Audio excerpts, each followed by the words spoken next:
Bonjour à tous et bonjour à toutes. Alors je suis vraiment contente de vous retrouver aujourd'hui pour une nouvelle vidéo qui va être plus une vidéo de contenu dont je vous avais déjà parlé, je crois, qui va porter sur la blessure. La blessure, qu'est-ce que c'est, comment elle se manifeste, comment elle se gère, comment elle s'identifie, comment elle se transcende et quels sont les intérêts justement de transcender ces blessures-là couche après couche. Bon, déjà j'espère que vous allez tous et toutes bien. Alors vous voyez, moi j'ai retrouvé mon petit chez moi. Je suis rentrée de congé vendredi soir, c'était vraiment chouette, vraiment magique. J'étais dans une ville vraiment magique qui est la ville de Collioure. Je ne sais pas si vous connaissez cette ville, mais elle vaut vraiment le coup d'œil. C'est très beau déjà, avec cette mer purificatrice qui nous accueille dans ces petites criques, sur ces petites plages, etc. Et elle est aussi cette ville chargée d'histoire. Donc voilà. Donc de retour chez moi, donc j'espère que vous allez bien, que vous vivez ces énergies au mieux. Alors les énergies, je les trouve effectivement très douces finalement, très agréables et pour autant assez remuantes, mais remuantes en douceur. On est vraiment dans des phases là, je trouve, en tout cas vous me direz ce que vous en pensez, n'hésitez pas en commentaire et comment vous vivez les énergies de cette quinzaine. Mais je trouve qu'on est vraiment dans des énergies de retour à soi. D'introspection et du coup de belles libérations, de belles compréhensions, de belles conscientisations, de belles guérisons. Voilà, donc des énergies vraiment cool. On sent déjà un petit peu le switch énergétique avec cette nouvelle lune qui approche, hein, fin de semaine prochaine, je crois que c'est vendredi, quelque chose comme ça. Donc je pense que la bascule énergétique va vraiment se faire plutôt mardi, mercredi pour les plus sensibles. Donc j'essaierai de faire une capsule dédiée. Et j'ai déjà l'impression que cette nouvelle lune va nous plonger après cette phase-là d'intériorisation, d'introspection, de conscientisation, de guérison intérieure, et bien que cette nouvelle lune va nous plonger plutôt dans une énergie d'action, de mise vraiment en place de choses dans la matière. Donc on verra bien. Voilà, en tout cas je vais me concentrer aujourd'hui sur le sujet du jour, donc qui est la blessure. Alors la blessure, je vais commencer par une petite parenthèse sur les 5 blessures identifiées par Lise Bourbeau. Je ne sais pas si vous avez lu ce livre, mais il est vraiment très intéressant parce qu'elle décrit très bien finalement les mécaniques, les comportements, les masques, même la morphologie associée à ces blessures. J'en identifie et je suis loin d'être la seule 2 autres. Alors est-ce que c'est 2 blessures à part entière ? Ou est-ce que c'est plutôt 2 blessures un peu sous-jacentes à toutes les autres? Je ne sais pas. Mais j'identifie vraiment déjà la blessure de non-reconnaissance. Hein, donc je ne me reconnais pas pour qui je suis, je ne reconnais pas ma valeur, je ne reconnais pas mes qualités, je ne reconnais pas mes talents, mes compétences, etc. Première blessure. Et la deuxième, la blessure de séparation qui, à mon sens, la blessure peut être à l'origine de toutes les autres. Et quand je dis blessure de séparation, c'est vraiment blessure de séparation d'avec la source, d'avec ce grand tout, en fait, cette unicité, et donc de séparation avec la partie la plus divine, entre guillemets, à l'intérieur de nous, la plus lumineuse, la plus pure. La séparation d'avec notre soi supérieur, finalement. Et donc, qui dit séparation d'avec notre soi supérieur, dit séparation d'avec la source et d'avec l'unicité, et donc qui va se matérialiser dans le monde matériel 3D dans lequel on évolue, par des blessures de séparation d'avec l'autre. Mais l'autre, c'est nous quelque part. Enfin bon, voilà, tout ça c'est lié.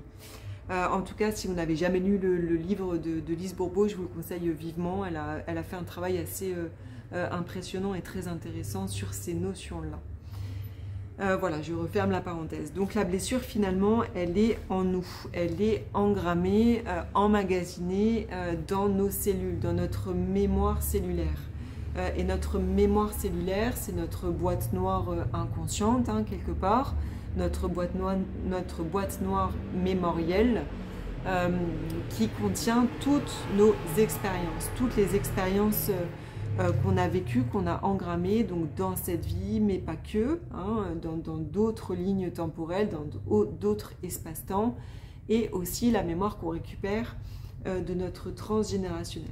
Et donc tout ce champ mémoriel non traité, c'est-à-dire quand je dis non traité, c'est quand l'émotion que ça a généré, que la mémoire a généré en nous n'a pas été gérée à ce moment-là, c'est-à-dire n'a pas été complètement purgée et n'a pas été complètement transmutée avec des énergies d'amour et de pardon au moment où la scène s'est produite, que ça soit dans cette vie, un trauma de petit enfant, d'enfant, de jeune adulte, que ça soit dans une autre vie, dans une autre ligne temporelle. Je crois que je préfère vraiment cette notion de ligne temporelle que de vie antérieure, mais bon, c'est tout un débat, je ne vais pas rentrer là-dedans maintenant. Eh bien, en fait, ce qui s'est passé à ce moment-là n'a pas été complètement transmuté par l'amour et le pardon, et donc, ça s'engramme en nous, et donc, ça s'engramme en fait dans notre mémoire cellulaire. Et donc, ce qui est dans notre mémoire cellulaire va vibrer. On sait que tout est énergie, finalement, et que tout entre en résonance. Quand ça match avec quelqu'un, eh bien, c'est que le champ énergétique rentre en résonance. Et c'est un peu le même principe finalement pour la mémoire. Quand quelque chose vibre dans notre cellule, dans nos cellules, eh bien notre charge vibratoire autour de nous, cette charge vibratoire qui rentre en fait en relation, en interaction avec l'énorme champ quantique qu'on appelle Dieu, qu'on appelle l'univers, qu'on appelle peu importe, cet énorme champ quantique va rentrer en résonance avec nos vibrations. Et nous renvoie en fait nos vibrations, d'accord? C'est-à-dire que si je veux consciemment, avec ma tête, même avec mon cœur, si je veux blanc, mais que je vibre noir, je vais récolter noir. Le champ quantique répond à notre vibration et non pas à nos pensées, à ce qu'on veut avec nos pensées. Et c'est tout l'intérêt du chemin, enfin c'est un des énormes intérêts du chemin de conscience, c'est justement que souvent ces vibrations sont inconscientes en fait. J'en reviens à la boîte noire mémorielle. La boîte noire mémorielle est inconsciente jusqu'à ce que, au fur et à mesure du chemin de conscience, justement on mette en lumière, on mette en conscience ce que détient, ce que retient cette boîte noire mémorielle. Et si je le mets en conscience, je le mets en lumière, je le vois, eh bien c'est là que je peux agir dessus. Tant qu'il est dans l'inconscience, eh bien on ne peut pas agir dessus, et donc on appelle le destin finalement le fait de vibrer quelque chose, et donc forcément de se le faire envoyer par l'univers, le champ quantique autour de nous. Bref, je pars un peu en digression, mais c'est des éléments qui, je pense, sont importants à bien avoir en tête quand on parle de la notion de blessure. Et donc cette blessure, elle est engrammée en nous, elle est engrammée dans notre mémoire cellulaire, et donc on la vibre, et donc on la reçoit.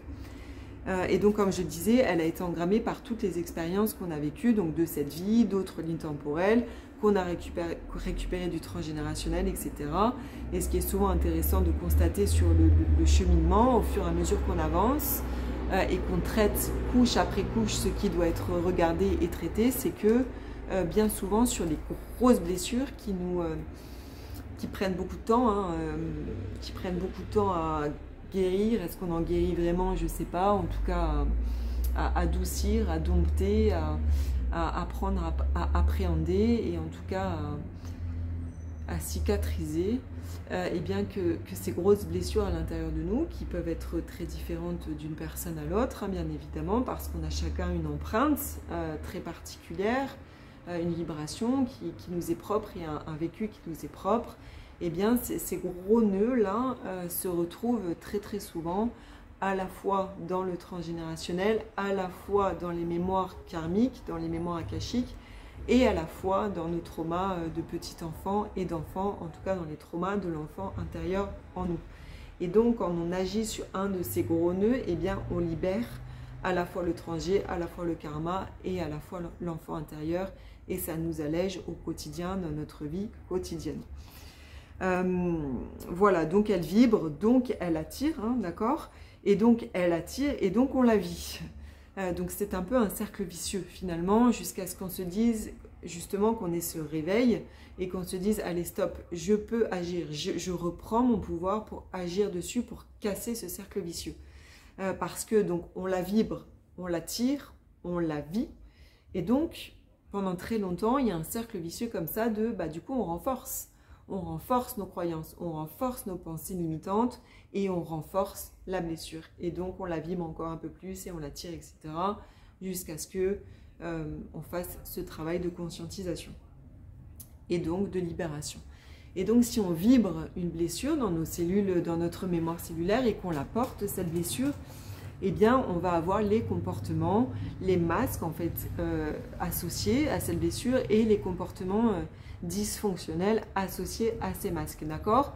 Je sais, enfin, j'ai cette blessure, je ne veux pas la revivre, en fait elle me fait trop mal et donc je vais porter des masques. Mon ego mental va me jouer des tours parce que l'ego mental en fait il est là pour nous protéger, hein, il est là pour maintenir le système, que le système ne se mette pas en branle, en warning, warning.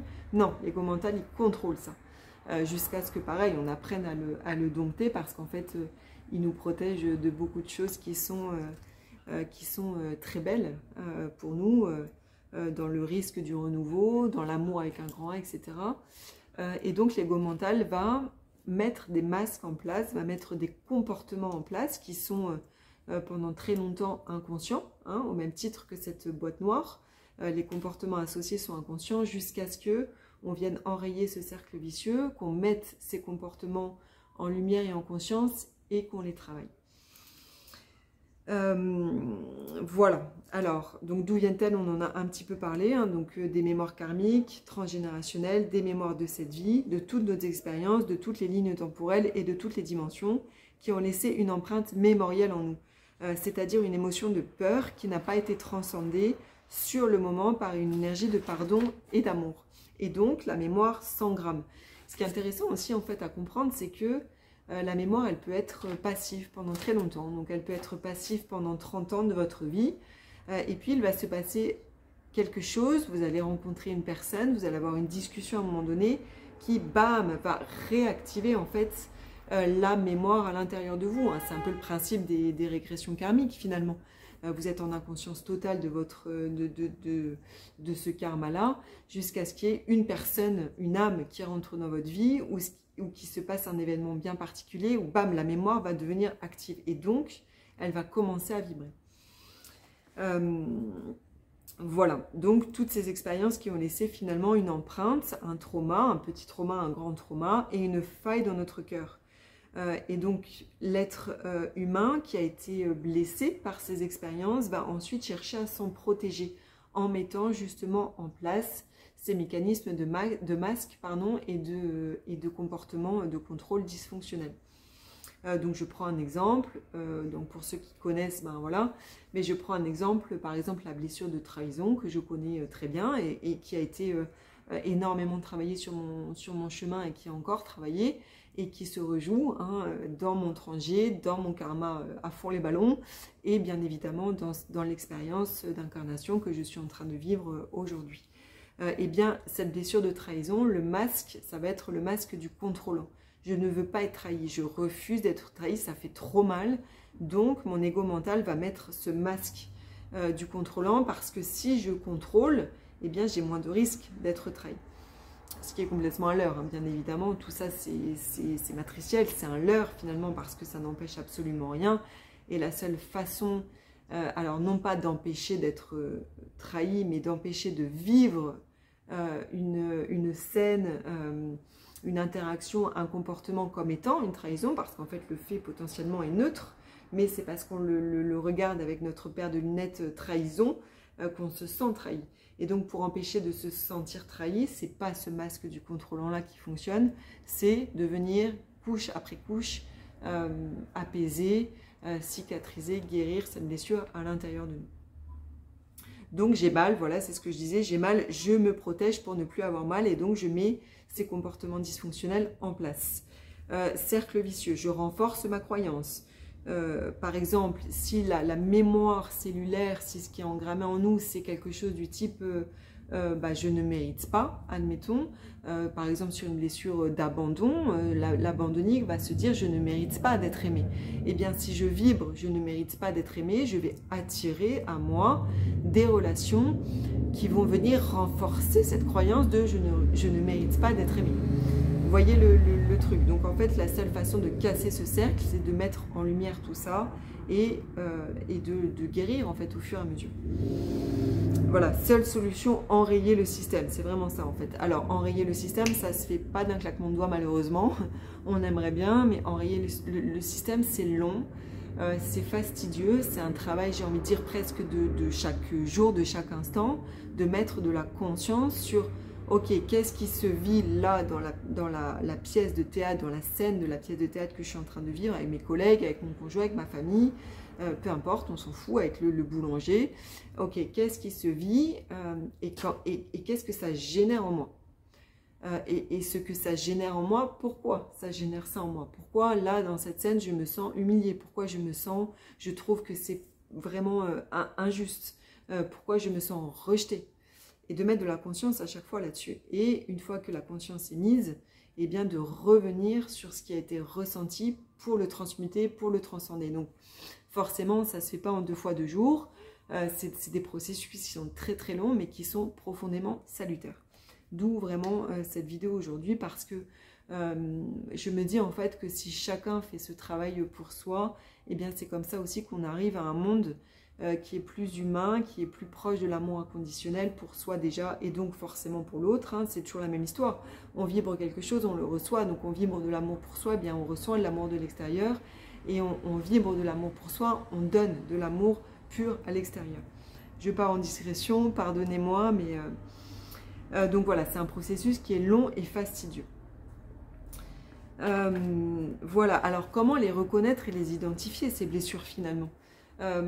Comment on fait? Parce que si on souffre, si on vibre telle ou telle blessure, ok, mais finalement, comment on sait? Comment on sait? Alors, il y a la méthode de la lecture, du renseignement, regarder des vidéos, lire, ok, la blessure de rejet, c'est quoi? Comment elle se construit, avec quels parents, dans quel type d'interaction avec tel ou tel parent. Il y a des blessures qui vont plus se construire avec le parent du même sexe, et à contrario des blessures qui vont plus se construire avec les parents du sexe opposé. Donc la première méthode pour les comprendre, les appréhender, les identifier, ces blessures, c'est déjà de se renseigner, de lire sur le sujet, de regarder des petites vidéos, etc. Et après, comment je sais? Alors forcément, en lisant des descriptions, on va se reconnaître, on va se dire, ah bah oui, là, effectivement, là je me reconnais plein pot, mais des fois l'ego mental est rusé, et il va mettre des voiles d'illusion devant les yeux qui vont faire que... on ne va pas se reconnaître tout de suite. Il va falloir parfois attaquer, épurer une blessure avant de voir celle qui se cachait derrière. Et il y a une autre façon de les identifier à l'intérieur de soi, c'est de se rapporter en fait aux sensations très personnelles du corps.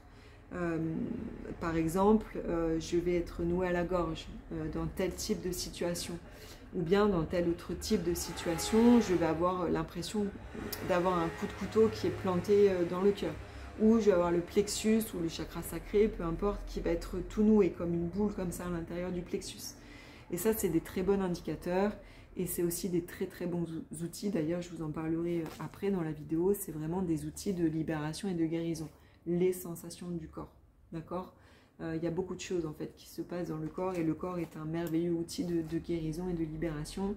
D'ailleurs, c'est par le corps que la guérison se finalise, et c'est vrai pour tout un tas de types de guérison. Ça va être par l'évacuation, par les larmes, ça peut être par le sport, un footing, ça peut être par de la danse, ça peut être par de la peinture, de l'expression comme ça, à travers les mains et la peinture, enfin... Mais en tout cas, le corps est un merveilleux outil de guérison, et c'est un merveilleux outil aussi de conscience et de cheminement pour travailler les blessures. Donc, par exemple, si vous avez identifié une blessure de trahison, admettons chez vous, un petit exercice qui peut être, alors sympa, je ne sais pas si c'est le mot, mais en tout cas intéressant à faire, c'est alors soit de repenser à une scène, à un vécu, à une expérimentation où vous vous êtes senti particulièrement trahi, ou soit d'imaginer, hein, c'est possible aussi, vous imaginez la pire trahison que l'ami le plus proche, ou que votre partenaire de vie, la personne que vous aimez le plus au monde pourrait vous faire, dans laquelle vous vous sentiriez profondément trahi. Et bien quand vous vous plongez dans cette scène vécue, ou dans cette scène projetée, imaginée, voilà, vous vous immergez complètement en fait dans cette scène, vous vous laissez complètement immerger dans les ressentis que ça génère en vous, et essayez d'identifier justement qu'est-ce que ça génère en moi. Est-ce que j'ai la gorge qui se serre? Est-ce que j'ai mal au dos? Est-ce que j'ai une douleur à la tête? Est-ce que j'ai le cœur qui se serre? Est-ce que j'ai l'impression qu'on me plante un coup de couteau dans le cœur? Voilà, identifiez vraiment la sensation à l'intérieur de vous, parce que ça va d'une être votre indicateur quand vous serez pris dans la scène matricielle, d'accord? Je suis dans une interaction et bam, il y a un truc qui se dit, ou je vois un truc, et bah, ça génère un mal-être chez moi. Et bien, si vous connaissez la manifestation physique et corporelle de telle et telle blessure, vous allez très vite identifier qu'est-ce qui est en train de se jouer à l'intérieur, qu'est-ce qui est en train de flamber à l'intérieur, et ça vous aidera non seulement à l'apaiser directement, parce que vous aurez mis la conscience tout de suite dessus, mais ça vous aidera aussi et surtout à revenir dessus pour le traiter.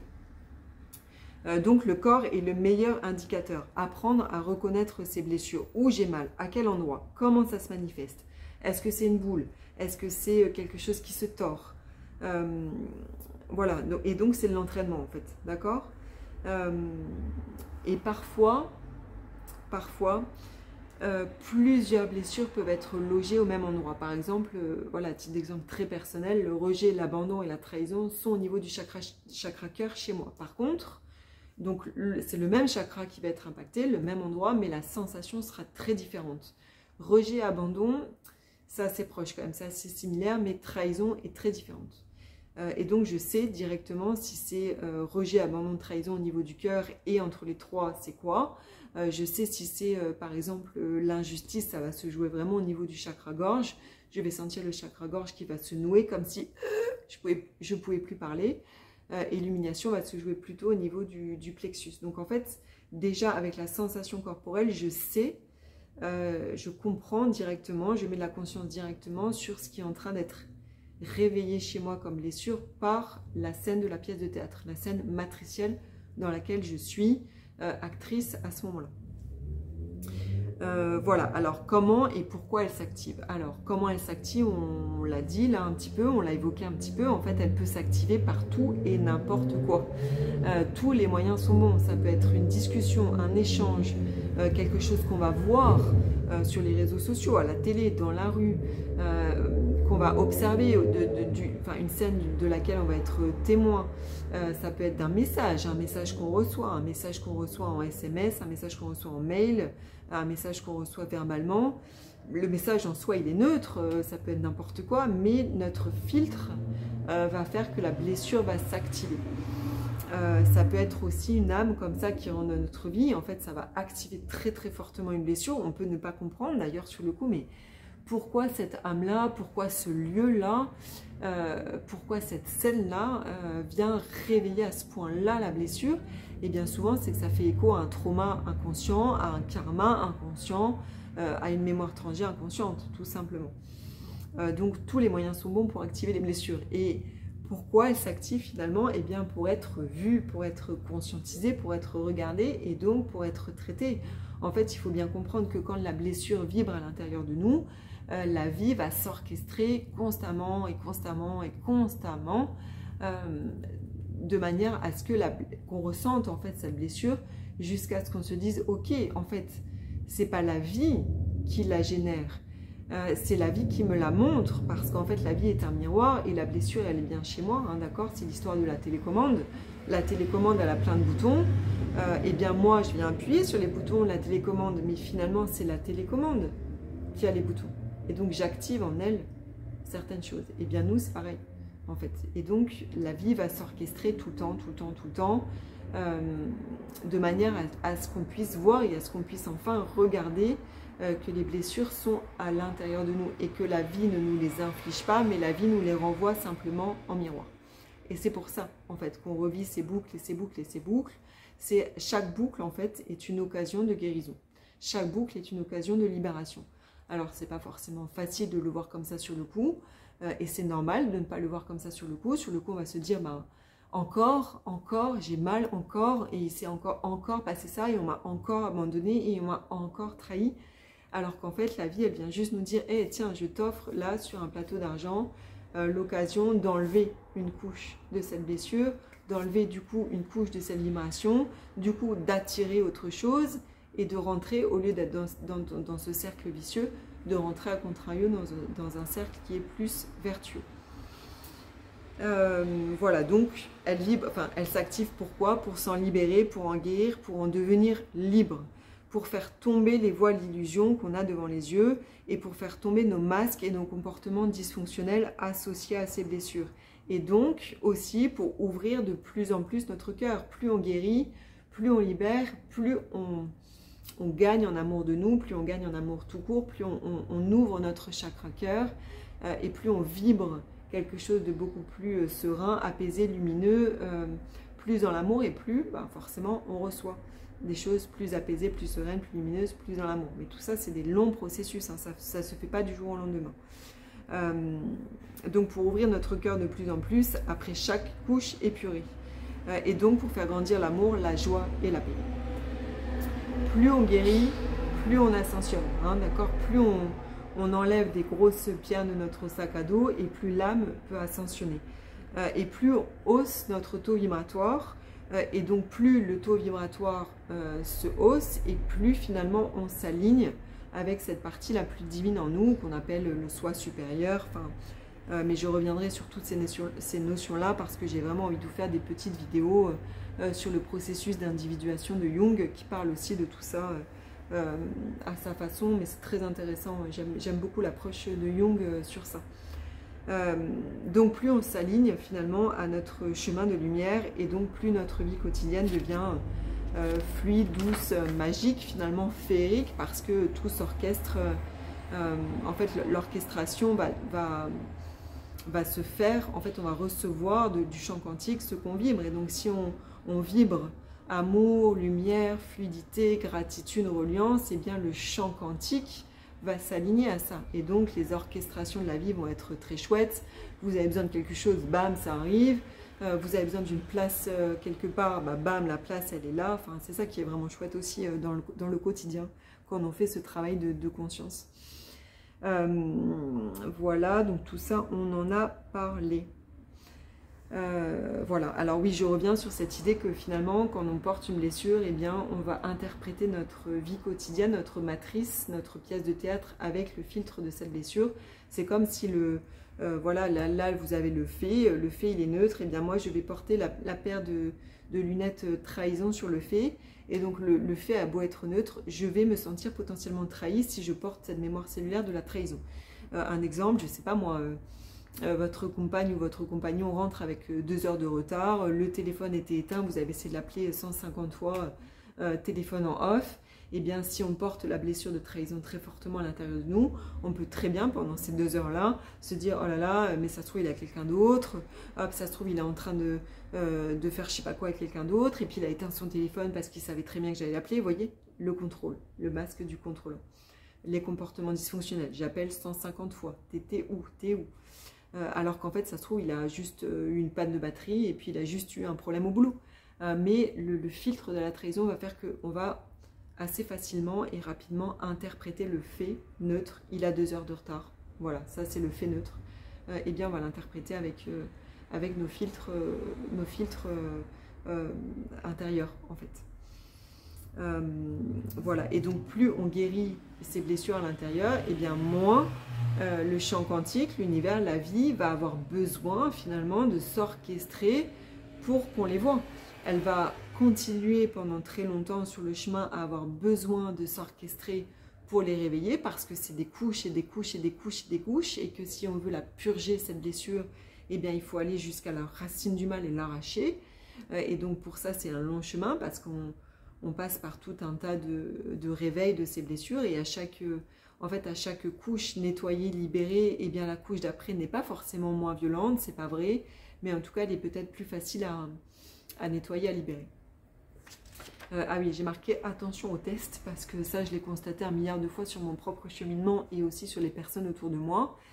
C'est que quand on enlève une grosse couche d'une blessure, eh bien il n'est pas rare, il est même très fréquent que la vie vienne s'orchestrer assez rapidement derrière sur cette blessure.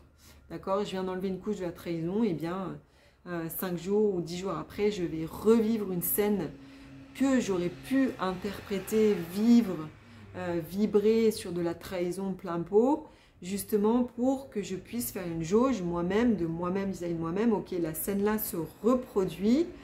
Il y a 15 jours, j'ai déverrouillé total, trahison plein pot. Et bien là, maintenant que j'en ai enlevé une couche, il y a 15 jours, eh bien, comment je vais la vivre aujourd'hui?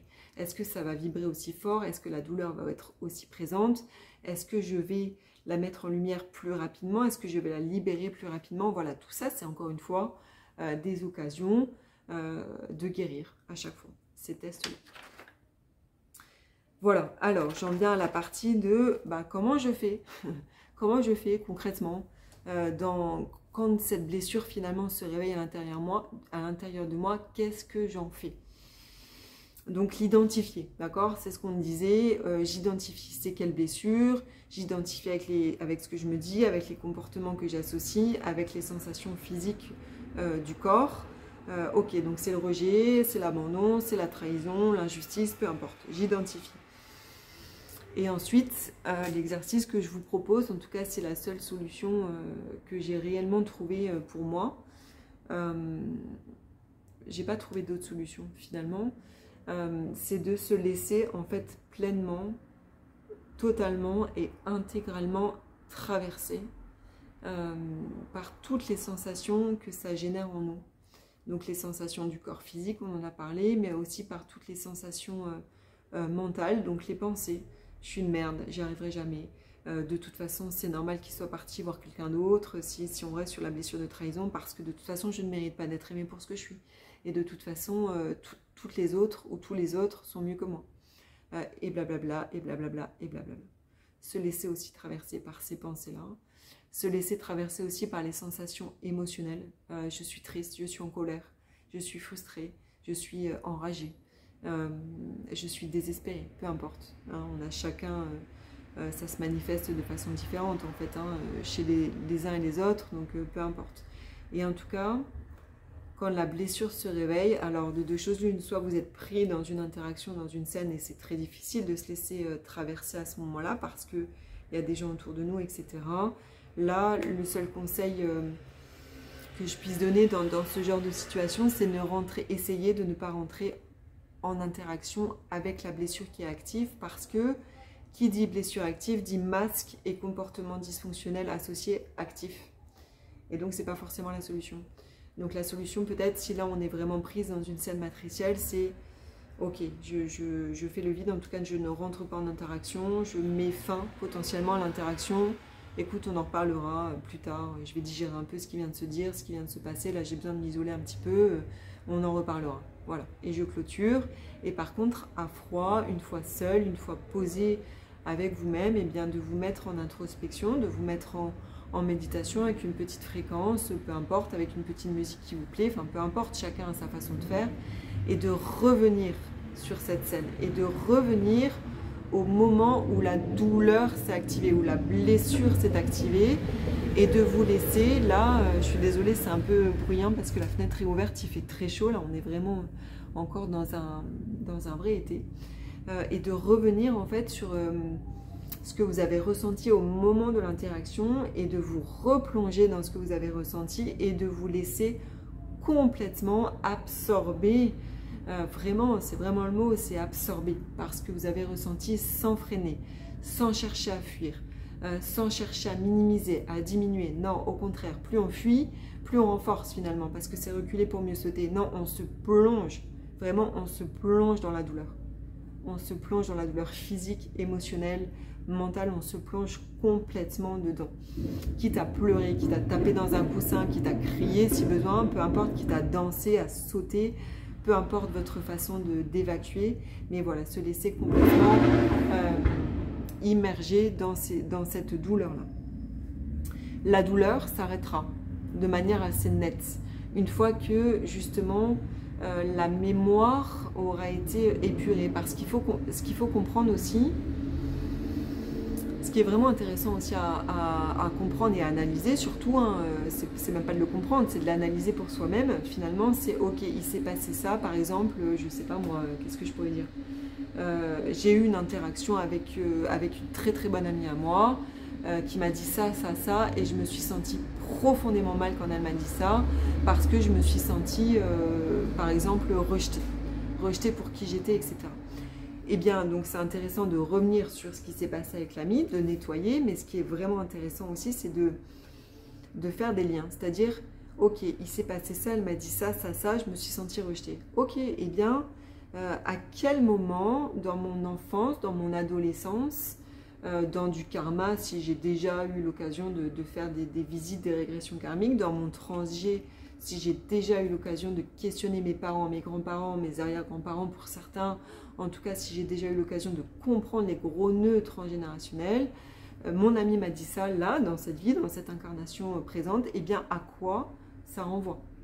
Est-ce que ça renvoie à quelque chose que mon père m'a dit quand j'avais 8 ans, quand j'avais 12 ans? Est-ce que ça renvoie à une scène que j'ai pu vivre avec les copains d'école quand j'étais à l'école primaire par exemple?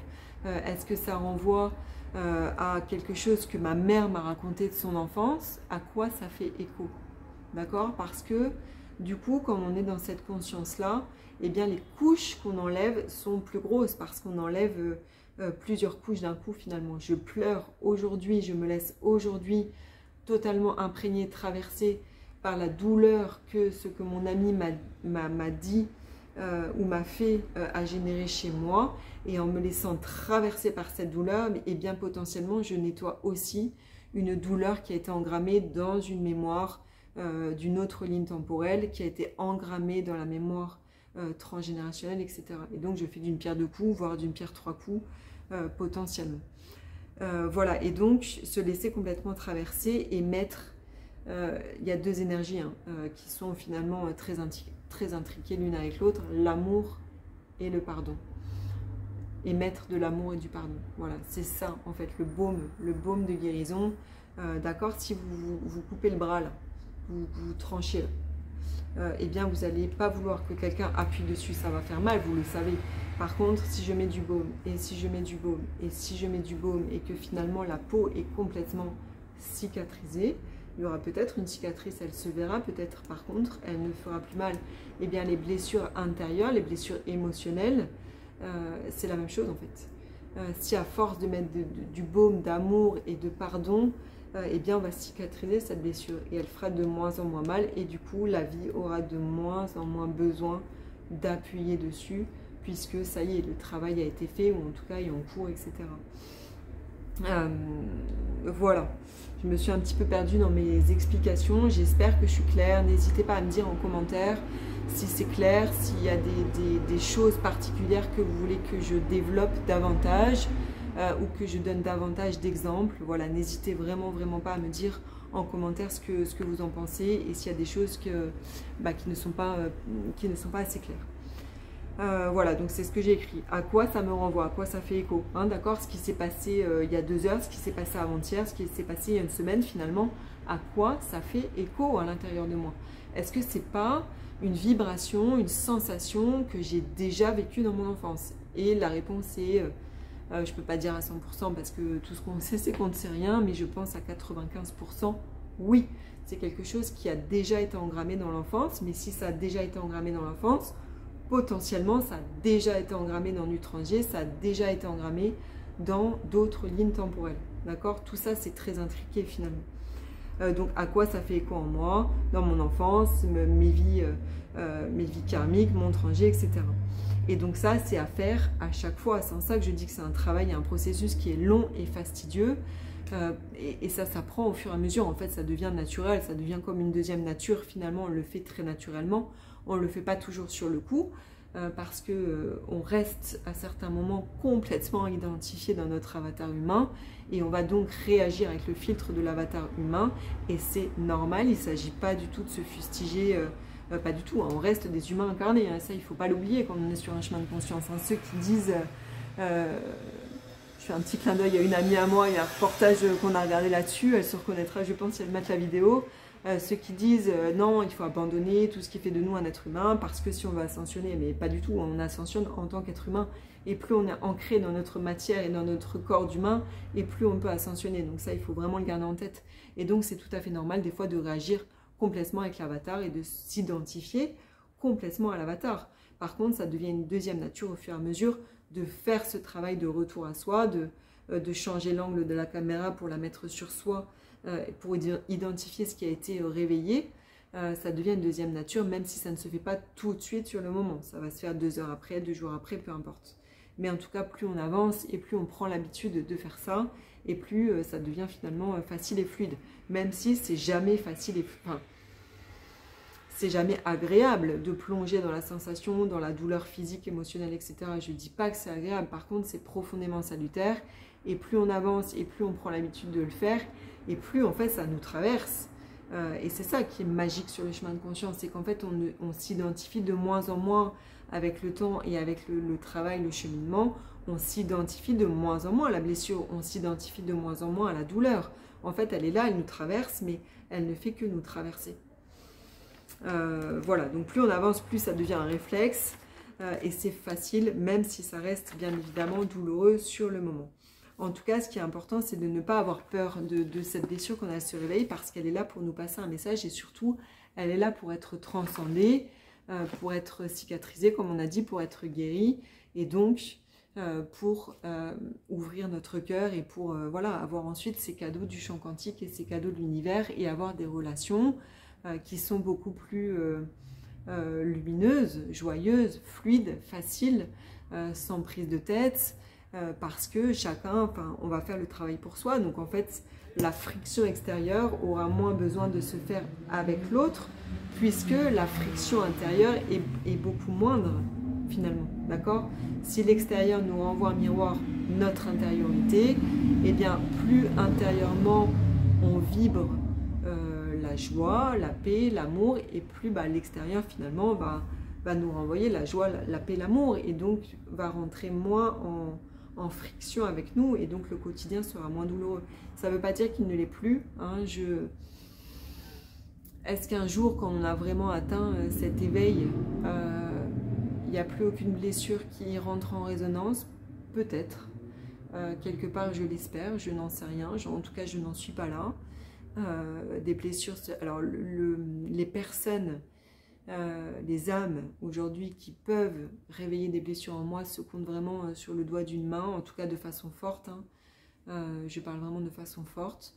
Donc est-ce qu'un jour on en est complètement libéré? Je ne sais pas, je l'espère, l'avenir nous le dira. En tout cas, ce qui est important, c'est de faire le chemin au fur et à mesure, step by step, day by day. Enfin voilà, c'est un cheminement qui dure des vies et des vies et des vies, en tout cas qui durera très probablement toute cette vie, toute cette incarnation-là. Mais c'est un chemin qui est vraiment magique et salutaire. Voilà.